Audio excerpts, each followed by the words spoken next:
Na otázku, ako vrátiť biodiverzitu späť na polia, prišla Európska komisia s jednoduchou odpoveďou – biopásy. Ide o pruhové, zväčša pre živočíchy vytvorené potravové políčka, ktoré rozčleňujú rozsiahle pôdne bloky na menšie parcely, čím podporujú mozaikovitosť krajiny.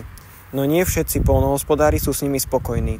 Aký je ich význam a prečo sú pre niektorých poľnohospodárov výzvou? No a to je zámer biopásov, aby vlastne biopásy, ktoré budú zriaďovať poľnohospodári, teda pestovateľia, aby prilákali väčšie množstvo napríklad opeľovačov do našej krajiny, konkrétne na poľnohospodárske polia, alebo väčšie množstvo rôznych drobných živočíchov, ktoré právom patria do prírody, len vplyvom ľudskej činnosti teda sa nejakým spôsobom tá populácia znížila.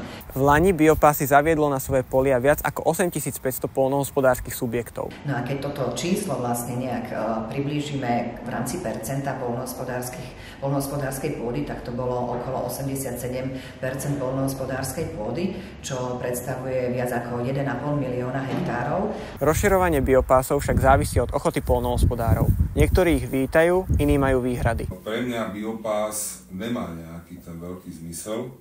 A ja som není zástanca toho, ja som toho fanúšik. Niektoré z dôvodov, prečo boli poľnohospodári proti biopásom, nám upresnila Jana Holéciová. Slovenskí poľnohospodári mali veľmi málo detailných informácií, či už z Ministerstva pôdohospodárstva alebo z Pôdohospodárskej platobnej agentúry. Okrem toho im aj prekáža, že pri akomkoľvek obrábaní pôdy nesmú prechádzať strojmi cez biopásy, čo ich stojí čas aj peniaze. Pokiaľ si zoberieme, že tu na pustých úlanoch mám plochy, ktoré sú viac jak 100 hektárové, musel by som podeliť na 20 hektárové kúsky, tak je to pre mňa aj podstatne horšia manipulácia s dopravnými prostriedkami na prípravu, na či je to sejba, či je to žatva, či sú tu ďalšie operácie, či striekanie, či hnojenie a tak ďalej. Pre niektorých poľnohospodárov je umiestňovanie biopásov ešte náročnejšie, keďže v chránených vtáčich územiach je potrebné parcelu rozdeliť až na 20 hektárové kusy. Poľnohospodári však berú ako výhodu to,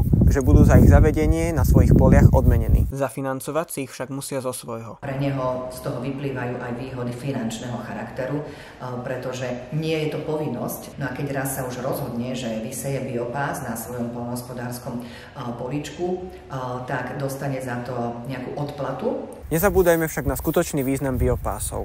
Ochrana biodiverzity, prevencia erózie, zlepšenie kvality pôdy a krajšie polia. Toto všetko vieme dosiahnuť jedine ochotou poľnohospodárov, ale aj pomocou zo strany štátu.